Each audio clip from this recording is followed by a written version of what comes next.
University Malaysia Kelantan, UMK, is an entrepreneurial university. We implement the government's aspiration to ensure the younger generations are not only highly educated but also entrepreneurial. UMK is the #1 entrepreneurial university in Malaysia and aspires to be one of the world's best by 2030. This is in line with the National Entrepreneurship Policy, which aims to make Malaysia an entrepreneurial country by 2030. According to this vision, UMK ensures the whole university functions within an entrepreneurial ecosystem. This ecosystem comprises of 9 faculties supported by institutes and centers of excellence implemented with the discipline of innovation-based entrepreneurship.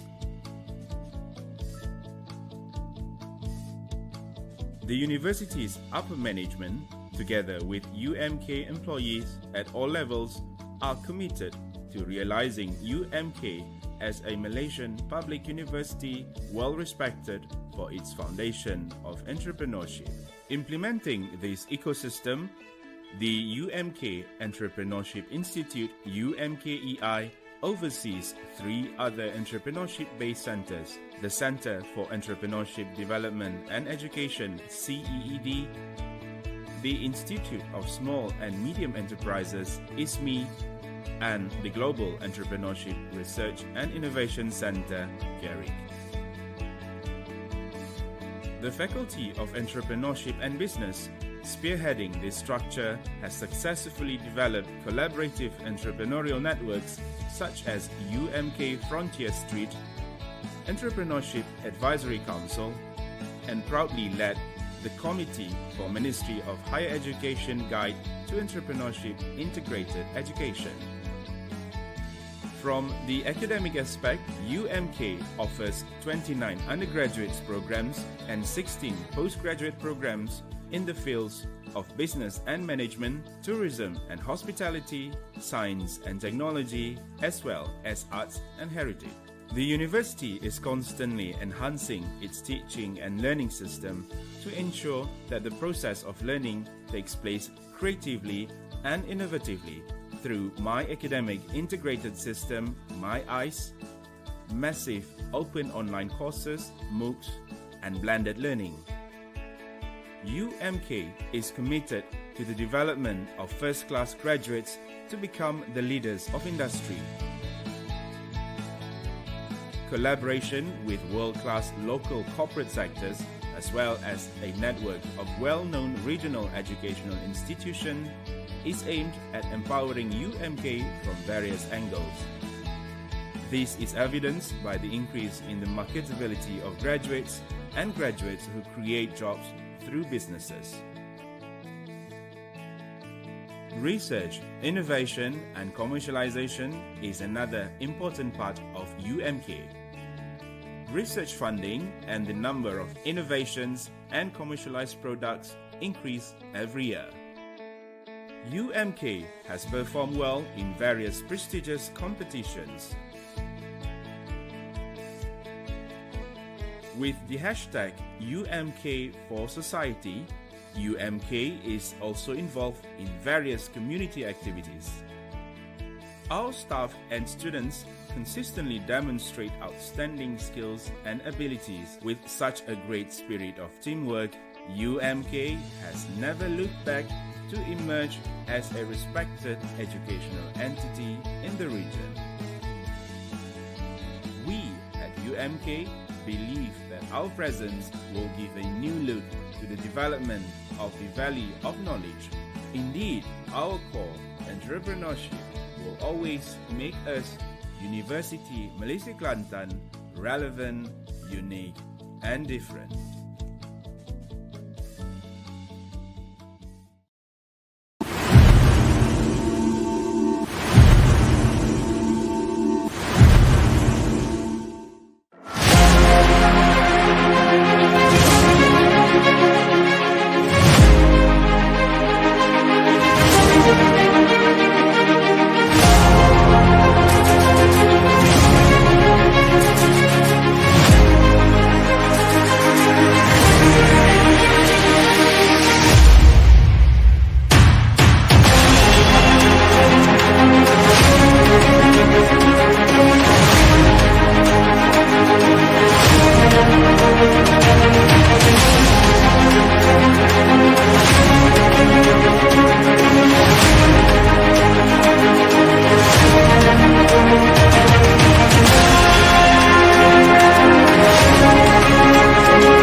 Bismillahirrahmanirrahim. Assalamualaikum warahmatullahi wabarakatuh. Salam sejahtera and good morning.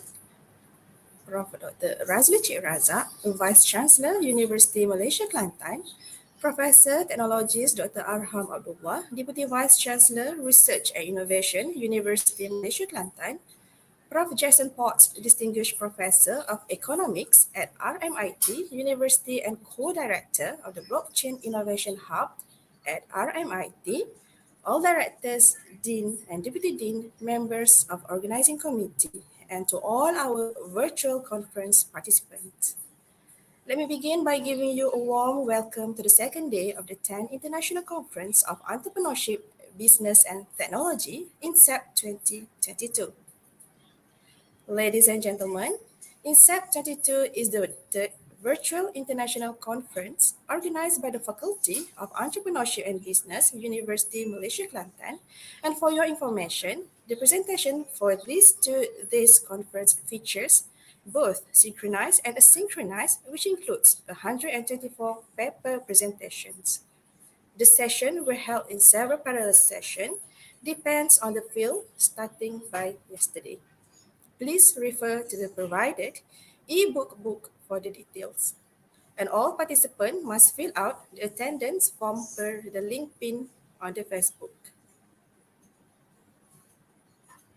Ladies and gentlemen, we shall now proceed to our next agenda, which is keynote session by Prof. Jason Potts, Distinguished Professor of Economics at RMIT University and Co-Director of the Blockchain Innovation Hub at RMIT.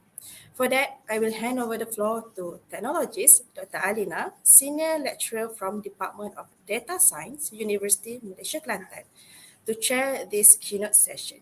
Please welcome. Assalamualaikum and good morning everyone. I'm Dr. Nur Alina, your moderator for this session. Welcome to second day of the 10th International Conference on Entrepreneurship, Business and Technology InCEBT 2022. Okay, I would now like to introduce our speaker, Prof. Jason Potts, a distinguished Prof of Economics at RMIT University and also a co-director of the Blockchain Innovation Hub at RMIT. For your information, Prof. Jason also a chief investigator at ARC Center of Excellence for the Automated Decision Making and Society. To the audience, please feel free to type should you have any questions or any further explanation from Prof. Jason later. Prof. Jason, now I pass the session to you. Brilliant. Thank you very much for that kind and welcoming introduction. So what I'm going to be talking about, it's an honor to be here. I should start by saying that it's an honor to be invited here just to speak around what is really my area of expertise and research around digital innovation, digital entrepreneurship, and the growth of the digital economy. So what I want to talk about over the next half hour or so is to introduce you to some of the ways in which my own research team has been thinking about the digital economy and its evolution, particularly towards blockchain. And I want to talk about how I believe this will affect entrepreneurship and the types of sort of courses and development of business schools going into the future in this space. So again, thank you very much for inviting me. If you want to reach out to me, email me, please follow me on Twitter or LinkedIn. All of the details are provided on that. So we move on to the next slide, please. So what I want to talk about is the idea of that we're living through a profound economic revolution right now. And we have been for at least a decade or so at the moment. And that this profound economic revolution is similar to the transition that occurred several hundred years ago with the transition from agricultural or almost medieval economies into industrial economies that happened first in Europe and then spread to the rest of the world with the Industrial Revolution. what is happening is that right now we are going through the same process again, but this time as transition from industrial economies to digital economies. And I want to talk a little bit about what the nature of that transition is and what it then means for business schools and the like. So what we mean by this, this idea of a revolutionary transition from an industrial economy, which I will define, to a digital economy, which I will define, is the theme of my talk here this morning. So if we can move on to the next slide, please. And I will try and define what we mean by this. So I want to suggest that what we mean by an industrial age into a digital age is not actually straightforward. We've been living in digital economies for at least 50 years now. And what I really mean by a digital economy is the second phase of a digital revolution. So the first phase of the transition from an industrial era economy to the digital age really came with computers. And we've had computers for many, many decades now, really since the 1960s and 70s. We've had the internet as a commercial operation since the 1990s. And the first digital age was largely driven by dramatic falls in the cost of computation. We think of this as the cost of computer chips, of computer hardware, such as desktop computers and laptops and all those sorts of machines. But that first profound digital transformation was a fall in the cost of communication. And that dramatic shift in the cost of communication, we've all experienced that as just the internet making communication very cheap, whether it's sending emails or whether it was Skype and then, other types of, voice-to-voice communication. But essentially, the first digital age was the profound economic revolution that was driven by a fall in the costs of communication, right? Sending messages. And we're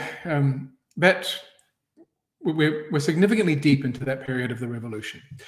But that's not what I mean by the transformation to a digital age. What I really want to emphasize is that this profound economic transition from an industrial economy to a digital economy doesn't come just with communication. It comes with this process of digital economic infrastructure, which is digital money and digital digital contracting and other aspects of this. So I want to call that the second digital age.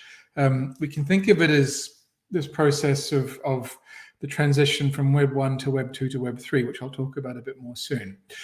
But the economic revolution that we're going through now isn't computers per se. It's computers being used fundamentally in the economy in a very, very deep institutional way. And that's what I want to discuss and what we mean by that. So we're 50 years deep into having computers, but we're really only just entering into this area of a digital economy. So if we can move to the next slide, please.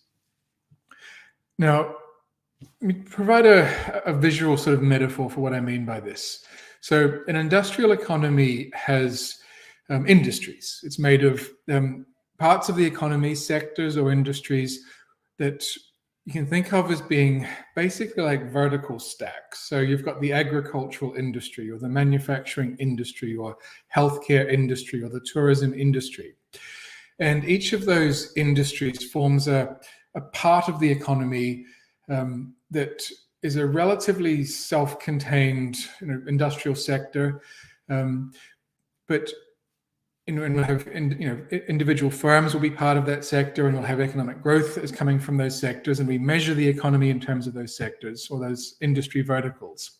And then underneath that, you have all of the economic infrastructure, the provision of money, the provision of identity, legal systems, regulatory systems, public voting systems and democracy, or other types of economic administration that's provided by government.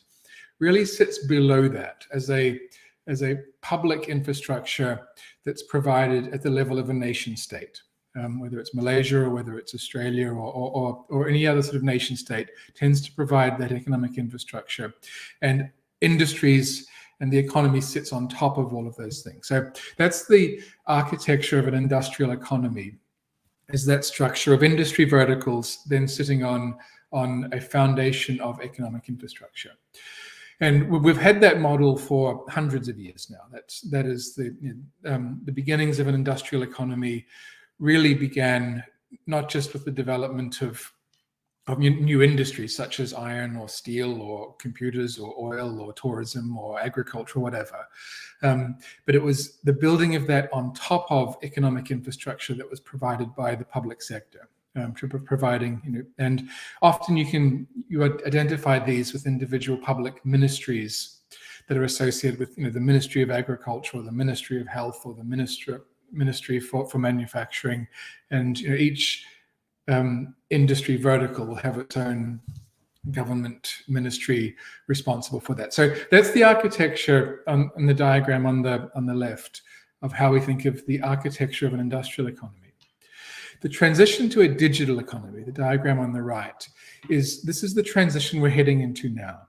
And the way to think about that transition is a digital economy has a different type of architecture for the entire economy, where instead of thinking of it as a number of industry verticals with infrastructure then provided collectively at the bottom, the entire economy is a series of basically infrastructure and application stacks. So if you come from a computer science background or an IT background, you'll be aware of the idea of a full stack developer or a full stack system, where you have a series of sort of software protocols and layers that are developed into a full stack that then provides the entire software project.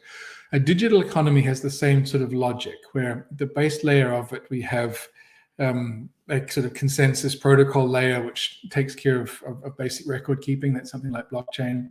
Then we have a security layer of cybersecurity, which takes care of verifying the truth of information. And we have an infrastructure layer, which moves things around. Then we have a governance layer for making collective decisions. Then we have the service layer, which is all the individual apps and so on. And I want to just present this idea of this shift from an industrial economy being made of industries with common public infrastructure to a digital economy, which is this evolving stack of composable parts of economic infrastructure, is the way to think about the nature of this transition from an industrial economy to a digital economy, that we are just very much in the early stages of this transition. So a new type of economy becomes a digital economy is a new type of economy that has a different overall architecture from an industrial economy. And the most obvious way to make that distinction is that a digital economy is not made of industries. It is instead made of layers of economic economic infrastructure and various other apps that stack themselves up and down. All right, so that's that sort of first mental model. If we can shift to the next slide, please. All right, so what's been causing this? So my argument is that we're entering into a radical a radical shift toward a digital economy, and that is happening rapidly at the moment. We're about 10 years deep into this process.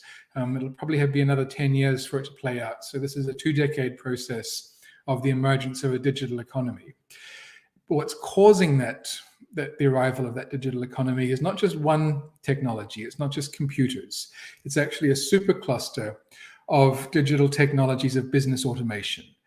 And this is why we distinguish between that first wave of the first digital wave, which was just communication, from the second wave of a digital economy, which is fundamentally about this stack of digital technologies of digital business automation. So one of those, the one I do a lot of work on is crypto. So this is new types of digital money and blockchain, which are distributed ledgers. And I'll talk more, I'll go into more detail about what I mean by that. But this also includes AI and machine learning, which is basically distributed and pooled learning, enabling machines to use large amounts of data to make decisions about things and to automate a bunch of processes, whether it's converting data into text or text into images or images into images. But if we think of blockchain as distributed ledgers, machine learning is really distributed computing and distributed learning. Then we have cloud, which is distributed computing. So this is things like Amazon Web Services and Microsoft and so on, that are providing compute services that, instead of having them on your own local devices, are distributed on other machines. So we now have distributed computing. Internet of Things, which is the way in which we provide a bridge between the physical world and the digital world, which is effectively large numbers of sensors that can read the state of temperature or whether there's people in a room, or other sort of ways of a physical object, whether it's a car or a room or a bridge or anything physical in the world, being able to connect directly to the internet and have that sort of direct physical connection. So Internet of Things technology is basically sensing technology, which is significant because it provides the physical to digital bridge. We know that also as what are called oracles in the blockchain space. Then we have a set of technologies associated with augmented reality and virtual reality, sometimes called metaverse, sometimes called just gaming. But this is a way of creating a way for many people, whether tens or hundreds or eventually thousands, and then eventually millions of people, to be able to interact in digital environments. And again, in a distributed way. So it's not a centralized, everyone in the same room or everyone using the same computer, but a series of different computers all interacting in the same digital environment. So blockchain, distributed ledgers, machine learning, distributed learning, cloud, distributed computing, Internet of Things, physical digital bridges, metaverse or virtual reality is distributed interaction in a digital world.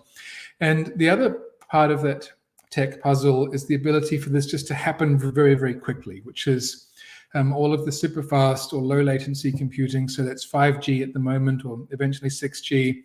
This is also the acceleration of computing technologies themselves, whether into quantum chips and other types of quantum computing. So those 6 different technological trajectories, blockchain, machine learning, cloud, IoT, virtual reality, and 5G/quantum technologies, are just different aspects of the same supercluster of digital technologies that have all, some of them have been around for quite a long time, but they've all, in the last 5 years, 10 years, they've all started to get very, very good, and they've started to interact with each other.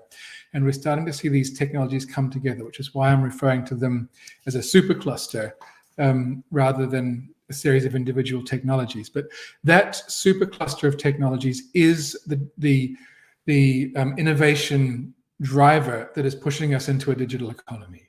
And what that supercluster of technologies is doing is it's moving well beyond the first wave of digital innovation, which was communication. So the first 50 years of computing was largely just better ways of communicating. And email is the classic example of that. But then we got things like Twitter and other ways of communicating. But those communication technologies, what they didn't provide was business technologies. They were ways for people to communicate, but they weren't ways to build new businesses and to create new types of business automation. This new supercluster of technologies, blockchain, machine learning, cloud, IoT, metaverse, 5G, quantum, as it arrives, that stack, that supercluster of technologies as the second wave of digital automation. And what that brings us is like this is the revolution that we're going through. So that's what's driving all of this emergence of digital technology. So next slide, please. So within that tech stack, within that supercluster of technologies, I think my argument is that one of the most important technology there is blockchain. And the reason that blockchain is so significant is that it's the base layer technology that is keeping track of all of the other information. So the way to think about blockchain technology or cryptocurrencies is it's not just digital money, it's not just Bitcoin, it's not just a new type of digital money. That's one use case. The fundamental way to think about the significance of blockchain technologies is that it's an institutional technology for keeping track of all of the information and record keeping and registries and ownership and identity and contracts and payments and other aspects that were previously provided by government ledgers or government registries or banks or other types of base layer and institutional infrastructure. And if we remember back to the slide early on in this talk, where we had an industrial economy as a series of industries, industry verticals, with at the base layer of that government registries or government infrastructure. What a digital economy is doing, what blockchain does, is it takes all of that money, contracting, registries of ownership, identity, payments layers, all of the infrastructure for keeping track of just social facts in an economy, and enables those to be fully digitized. And that's the fundamental shift that blockchain technology brings. And that's a significant step beyond using computers and the internet as a pure communications technology. What this enables is blockchain technologies to be a way of keeping track of facts about who owns this thing, who owns this coin, who has this money, who has the rights to make particular payments. So that base layer of economic infrastructure that is providing facts about how an economy's state is being updated. That's what blockchain does. So one way of describing blockchains that for those from a computer science or technical background is that a blockchain is what's called a state machine. And a state machine is something that keeps track of state, which is the current register of facts or data in a system. And every time something changes, it updates that state.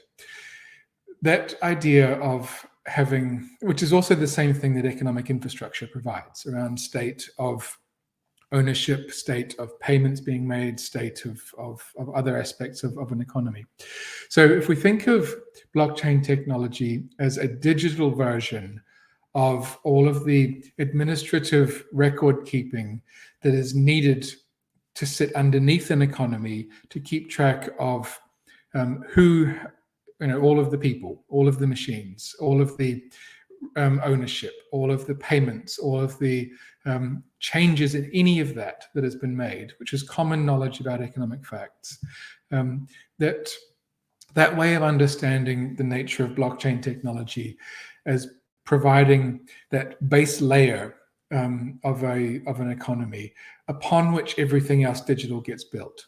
So when I described a digital economy before as having as a digital stack of administration and security and communication and so on, all the way up and down, that's what blockchains provide.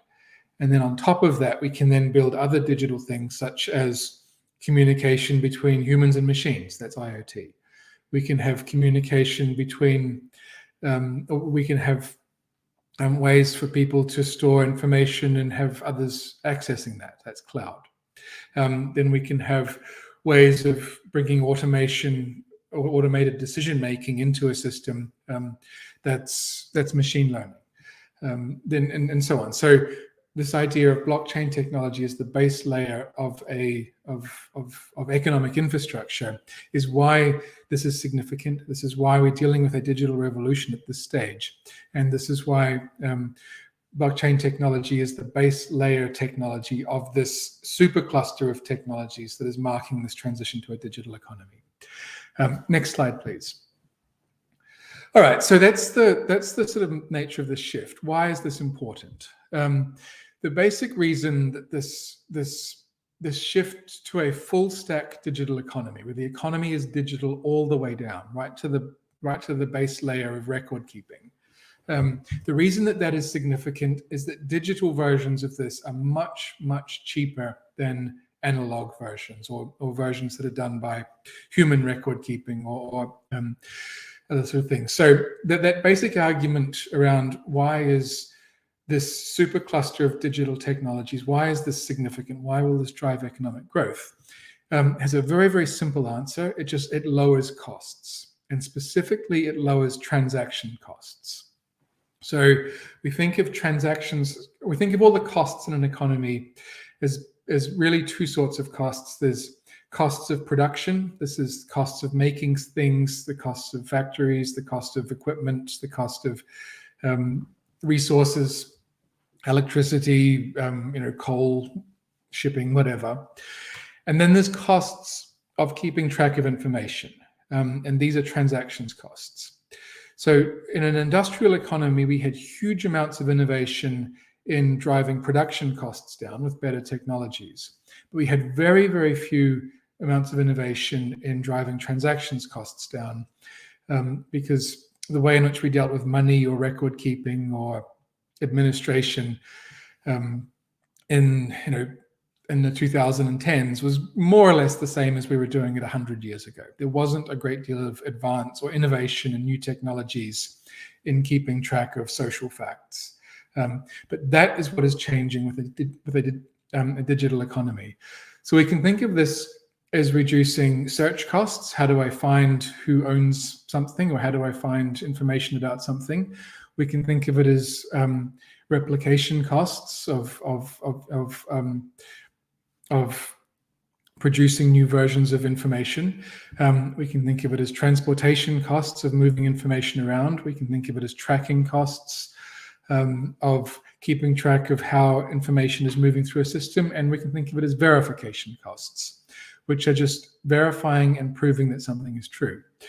Now, all of those transactions costs in an economy are significant amounts of costs that need to be incurred in any business. This is the costs of accountants and lawyers and the costs of government infrastructure and institutions and so on. But all of these costs or management costs, we can think of these as basically being costs of trust. And they're costs that occur whenever you need to verify that some other information is true, whether that's information about who is the counterparty, or whether it's information about who has ownership rights over things, or whether it's verifying that someone claiming to be able to, or making a promise to do something in a contract has actually done that thing. So large amounts of an economy are really just administrative infrastructure to verify that that ownership is what it says it is, that promises made have been verified, that people have that payments claimed have been made, and so on. So the work that we've done in my team, we've estimated these costs of trust to be about a third of the economy. And the significance of new blockchain technologies is that it dramatically lowers these costs of trust. So that's the significance of blockchain technologies into an economy, is huge reduction in these types of digital costs. Right, next slide, please. So let me give you some examples of this. So the first versions of the internet in the 1980s and so on were really just the internet as a communications technology. And the main thing we got out of that was email and browsers. So early internet was communication. The next generation of the internet, sometimes called Web 2, is the one that we associate with things like Facebook and Twitter and Amazon and Netflix and Uber and all of this sort of large platform corporations that are providing the economic infrastructure around payments and delivery of a digital economy. But they are corporations, and they are often very, very huge corporations. And we think of that as the commercial internet. And that's the bit we're coming toward the end of, is this period of large commercial organizations as the devices and institutions that we're using for payments and verification and all of the costs of trust associated with digital business. So the area we're entering into now, Web3, blockchain, this new sort of supercluster of digital technologies, is taking all of that economic infrastructure and moving it natively onto the internet. So when we have digital money, that's cryptocurrencies. When we have digital assets, that's NFTs or tokens or other types of digital objects. Digital identity and digital registries, blockchain. Digital credentials, tokens and NFTs. Digital contracts or smart contracts. Digital intellectual property, NFTs. Digital services, decentralized applications. Digital marketplaces, DEXs or automatic market makers, and other protocols that enable us just to interact with in a direct way without going via banks. Digital organizations, decentralized autonomous organizations or DAOs. Digital finance is what's called DeFi, and digital governance is what we mean by using token governance or DAOs or crypto foundations. So what I want to emphasize here is that we're moving into a world with Web3, or this sort of second digital revolution, where all of the base layer economic infrastructure, money, registries, ownership, identity, payments, protocols, intellectual property, services, marketplaces, organizations, even finance and government, all of that becomes digitally native. It's not provided by governments or banks or organizations. It's provided by software. It's digitally native. Now, we are at the very, very early stages of this revolution, but this is what we mean by a digital economy. It's when we've got digital economic infrastructure all the way down. All of the administration and record keeping and infrastructure that is in law and other ways of providing of verifying transactions in an economy is fully digital all the way down. So that's the transition we're going into now. We're still at the very early stages of this. This will be another decade or more at least building this out. But it's on top of this that the other digital technologies, quantum, machine learning and AI, Internet of Things, the rest of the digital tech stack builds on top of this base layer of economic infrastructure. So again, just think of that notion of a digital economy as being a full digital stack that has economic infrastructure at the base and then services and apps at the top, but it's digital all the way down. That's the nature of a digital economy transition from an industrial economy. All right, next slide, please. All right, so that's the vision I want to present in terms of the type of economic revolution we are going through now that's taking place globally. It is happening in Malaysia just as much as it is happening in Australia, but it's massively disruptive. And it's one of the key things that it's going to disrupt is business and entrepreneurship. So I want to just give you some high-level ideas about what that looks like. So the first thing this looks like is just, first, we tokenize everything. We tokenize people with digital identities. We tokenize all of the things with digital registries and NFTs. We tokenize all of the money, which is cryptocurrencies. We go through and we take everything that exists in an economy and we build digital representations of that and put those on blockchains. That's step one. And we're maybe a tenth of the way through that process. We're still very, very early in that process. But what that looks like, the change that brings, is that this is a new type of global capitalism, digital capitalism. But instead of having it written to government registries, it writes to blockchains with the basic institutional facts. Governments are still important in this story, regulating and governing this, but they're not running the underlying economic infrastructure. That has been made fully digital. All right, what does this look like? First of all, markets become a lot bigger because they can. The costs of market creation and using markets significantly falls because more and more of the economy becomes computable. I can search and find things a lot easier. I can make payments at a global scale. I can verify ownership. So just markets will work faster, they become bigger, they become more pervasive. So this is an expansion of the markets because of this digital economic registries. Second effect, firms become smaller. We don't need firms to be as big as they have previously been, because much of the work that firms were doing around providing counterparty assurance is being done by the protocols. So what this looks like is a larger number of smaller firms, far more specialized, with more and more work being done by protocols. So markets get bigger, firms get smaller. That means competition works better.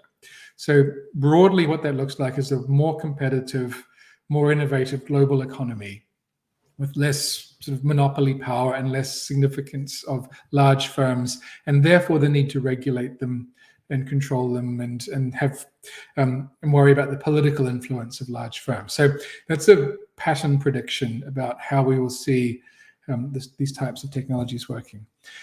Another point I would make is that the commons, as in common pool resources, works a lot better in a digital economy, just simply because it can. The cost of pushing a lot more assets and a lot more things of value can exist in digital form, which means instead of being privately owned, they can be owned by communities or in the commons. This is particularly true of data. So as more and more as data resources grow in significance, we can start to make use of the commons as a way of providing collective economic ownership. So what that looks like is, instead of public goods increasing in size, common pool resources will increase as a way in economy. So markets get bigger, firms get smaller, the commons gets larger, governments get smaller.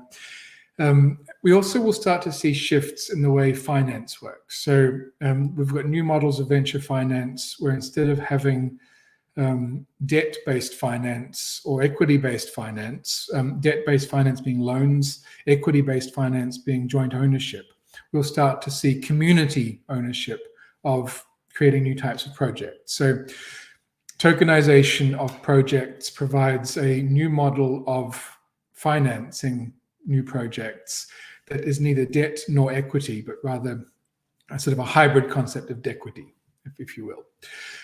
So a digital economy is a different type of capitalism that emphasizes different institutions. Markets are bigger, firms are smaller, commons work better, governments are needed less because there's less for them to do, and the way in which finance works will shift as well. So all of that. The other point to note here is that we have a different type or new types of business infrastructure where protocols or toolkits are a far more important part of business infrastructure. So we're starting to see those rise in significance.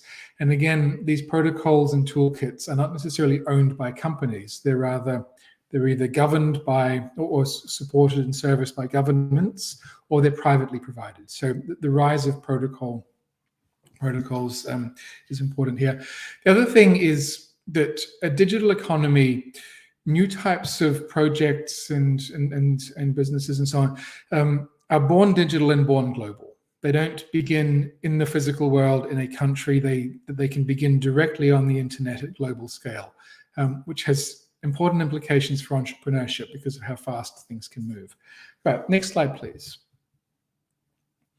All right, so as a theory of digital technologies, the two things we need to focus on is digital technologies. We can think of digital as a lingua franca. A lingua franca means is a term that refers to something that can translate between anything. And digital technologies are a type of lingua franca in the sense that anything digital can talk to anything else digital. So the significance of digital technologies as opposed to industrial technologies is that anything that is natively digital can, in principle, be connected to anything else that is natively digital, which enables us to join everything together. Another way of thinking about that is to call these general dimensional technologies instead of general purpose technologies. And a general dimensional technology is a way of saying that any new technology that is natively digital can connect to anything else that is natively digital, which means that it can be adopted very, very quickly, and it can scale globally. So that fundamental difference between industrial technologies and digital technologies is that the basic difference with a digital economy and digital technologies is that they can grow very, very fast, just simply because they can connect to everything. They can connect to all other parts of it. So we want to think about these. The key aspect of digital innovation and new digital technologies is this ability to connect very rapidly to all things. All right, if we can, next slide, please. So what I want to do now is to bring this back to the theory of entrepreneurship and the way in which we understand entrepreneurship in economics. We've had several models of entrepreneurship in the past. One of the most famous and widely known ones is the Schumpeterian entrepreneur, after Joseph Schumpeter. And this is the idea of the entrepreneur as a disruptive innovator, as someone who has a new idea, creates a new business, that new business disrupts industries, and that process of entrepreneurial-led industrial disruption is the modern idea of innovation, of entrepreneurship. And we think of venture capital studios such as A16Z, or incubators or accelerators such as Y Combinator, are really models of the industrial model of entrepreneurship, where an entrepreneur starts a company and disrupts an industry. All right. Another model of entrepreneurship is what's called the Kersnerian model. This is the Austrian model, after an economist called Israel Kirzner. But this is the idea of the entrepreneur operating in markets who's alert to opportunities between that are observed in prices, where they can buy cheap and sell high, or can see an opportunity for arbitrage. So the Schumpeterian entrepreneur is someone who starts a firm. The Kersnerian entrepreneur is someone who operates in markets looking for opportunities. In a digital economy, we have a new type of entrepreneurship. And I want to give this the name a Satoshi entrepreneur.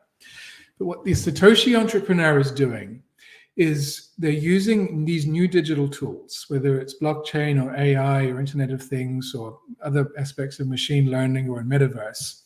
But they're using these new digital tools to design economic infrastructure, or they see opportunities in the Kersnerian sense to provide new types of economic infrastructure, whether it's a new type of marketplace or a new type of way of providing ways of creating a platform for people to trade or interact and so on. So Web3 or digital entrepreneurship is fundamentally more about creating new types of economic infrastructure rather than just seeing an arbitrage trade to make or a new firm to create. And again, we're at the very early stages of the emergence of this new type of entrepreneurship. And in many ways, it's a combination of all of these. But the idea I want to emphasize here is that this new type of entrepreneurship is fundamentally infrastructure or the provision of new types of institutions through these digital tools. And this goes back to the discussion I had at the beginning of this talk, which was thinking about a digital economy is fundamentally an institutional tech stack all the way down. What entrepreneurship looks like in a digital economy is creating these new types of economic institutions and infrastructures. So that's the new way of thinking about entrepreneurship in a digital economy. So if we can move to the next slide, please. So what is this? So the future of entrepreneurship. It's entrepreneurship that is seeking to create value by lowering the costs of economic activity. It is fundamentally a way of where the entrepreneur uses these new digital tools, blockchains, crypto, AI, machine learning, metaverse, to design new economic infrastructure in a digitally native environment that enables a rapid expansion of economic opportunities for trade, for infrastructure, and so on. And that which goes to this point I was making before about digital technologies being a lingua franca or dramatically increasing the scale and speed at which entrepreneurship can work. So what we have then is a new type of entrepreneurship that is operating to lower the costs, but instead of lowering the costs of things, which is what industrial entrepreneurship is, it's lowering the costs of transactions. So it's a better, faster, cheaper thing. But instead of better, faster, cheaper in the industrial economy model, which meant better, faster, cheaper commodities, this is better, faster, cheaper transactions, or better, faster, cheaper institutions, or protocols, or infrastructure. And that is the nature of entrepreneurship in a digital economy right now, is that we're seeing lots of new Web3 companies starting up.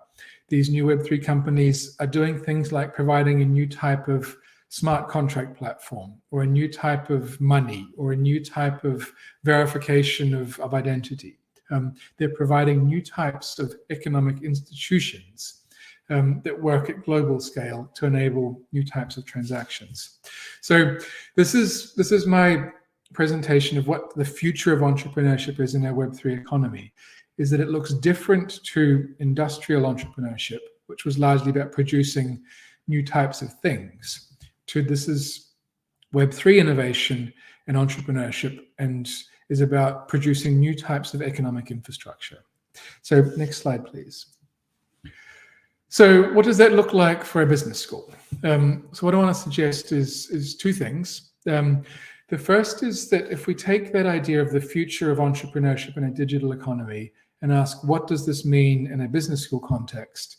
It means that instead of doing economics and finance and marketing and law as separate subjects, what we have is a business school organized around a project where a student will come in, or industry partnerships will come in and say, we want to do this. We have an idea for a new thing. And then what the business school, an entrepreneurial business school will do, and when it's teaching business entrepreneurship education, is it will then provide the tools for entrepreneurial teams to build those projects. Now, the model for that is things like Y Combinator or A16Z type venture capital studios. But built into a university context, what that looks like is university business school education, providing students with these new tools to build, to create and use these new types of digital economic institutions, and to use those for developing projects. So that's how we've been doing this at RMIT. And I'll talk about that in conclusion. But the key idea here is that a new type of digital business school is built and designed around the idea that we're entering into a digital economy where entrepreneurship is fundamentally and largely based around building economic infrastructure and designing economies, as opposed to providing new types of industrial commodities and projects. So next slide, please. All right, so look, I want to round this out in terms of what this looks like for policy, just to help you sort of think about this. So one of the obvious things is that, as I said, a digital economy, markets grow, firms become smaller, there's more competition, this works better at a global scale, there's more tools and there's more business tools for entrepreneurs to use, finance is easier to access through tokens. All of that means is that a digital economy is far more competitive at global scale than an industrial economy, and it's naturally more competitive. And what that looks like then is that the role of competition policy or antitrust policy in the US is much less important, because we don't need to try and monitor and regulate and control monopolies, because monopolies just are simply much less likely to exist in the first place. However, there is a far more important role for government here in terms of dealing with the digital divide and providing digital economic infrastructure and providing particularly digital education. And this is also the role of universities. So the fundamental competitive barrier is in providing largely economic literacy, digital literacy, tech literacy, and ensuring that the basic digital communications infrastructure is open, of global quality and available to all. So there is a fundamentally important role for government here in providing that base layer communications infrastructure and education to that. When we look at innovation policy also shifts. Innovation policy is traditionally based around industry policy, where you have public support for tech development in particular sectors. So tech development in health, or tech development in tourism, or tech development in agriculture. In a digital economy, that makes a lot less sense because industries don't really exist anymore. Instead, you've just got layers of capabilities that are built up and down. And instead, what is emerging is private economic infrastructure to be supported. So largely the role of innovation policy shifts around enabling that type of new competitive private infrastructure to emerge. And the other crucial thing, surprisingly and interestingly, is that intellectual property is less significant in a digital economy, just simply because there are digitally native ways of recording property. So NFTs are the obvious thing around this, but you start to have a shift that innovation policy also looks different in a digital economy compared to an industrial economy. So what we'll see then is that in a digital economy, a lot of policy frameworks around competition policy and innovation policy, as well as communications and education policy, start to shift in some interesting directions that usually all go in the direction of greater support of private and protocol-based infrastructure, but instead providing the main need for government is largely around education and communications and digital infrastructure provision. Right, if we can move to the final slide, please. So the last thing I'd like to just conclude with is in my university, RMIT University in Melbourne, we've recently developed a new type of digital business school we call Digital 3. You can, if you follow the QR code there, it'll take you to it, which is a way of integrating exactly what I've been talking about here and what I was thrilled to see that you're all doing at UMK. And what that idea is that we've gathered together the tech stack of cybersecurity and cloud and AI and machine learning and blockchain and put it into a single digital business school that is focused around providing education around this sort of project-based infrastructure. So if you want to see what this looks like, you can check out RMIT Digital 3 as an example of this. But I was very, very excited to see the incredible work that you're actually doing at UMK in developing new types of digital business schools. So with that, I will close and conclude and open up for any questions we might have time for. Thank you.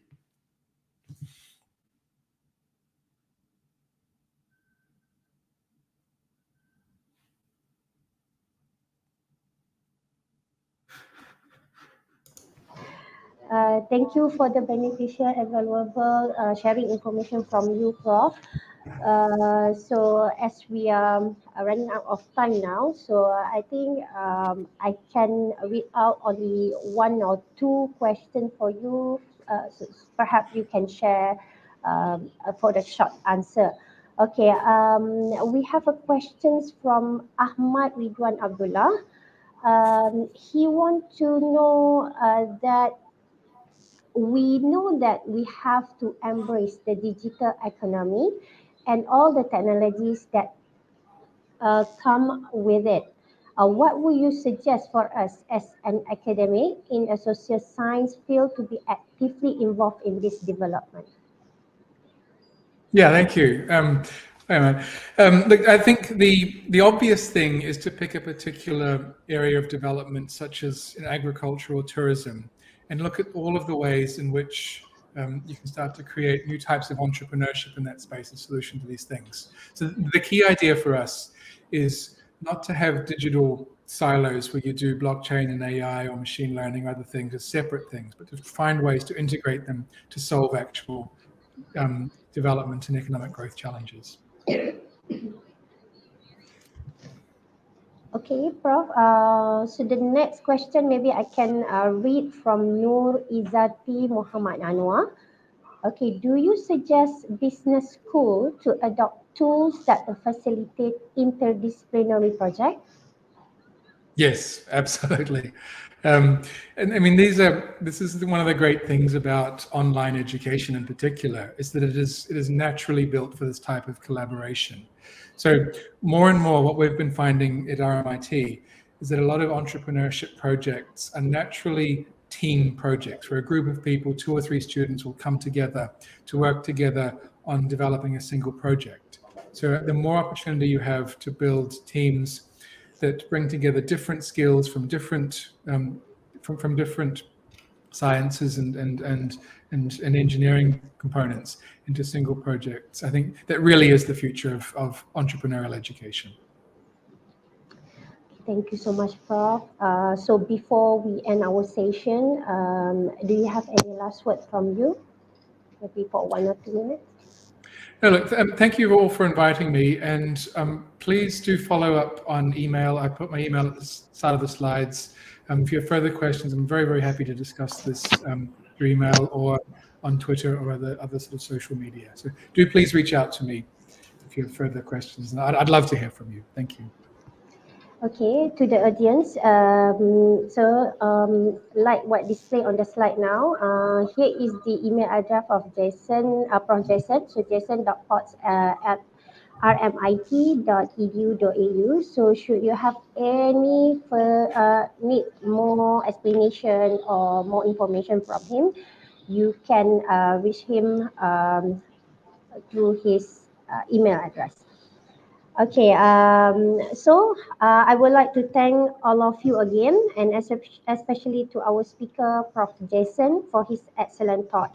I believe without all of your input, idea, and also discussion, this session would not have been success. With that, I end the session. Thank you so much.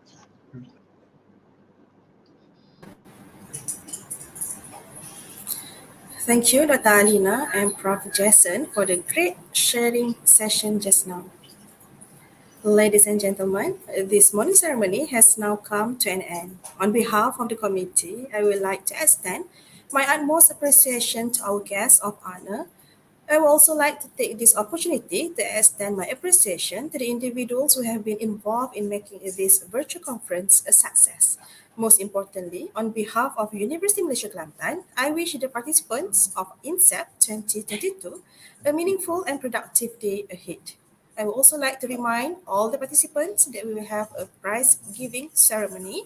Hence, I want to invite all the participants to be at the closing and award ceremony at 11:45 a.m. today. We will continue this virtual conference with parallel session via Zoom at 10 a.m. Kindly refer to the InCEBT website or your email for the details of the presentation link for each session. With that, I end our ceremony this morning with wabillahi taufiq wa hidayah. Wassalamualaikum warahmatullahi wabarakatuh.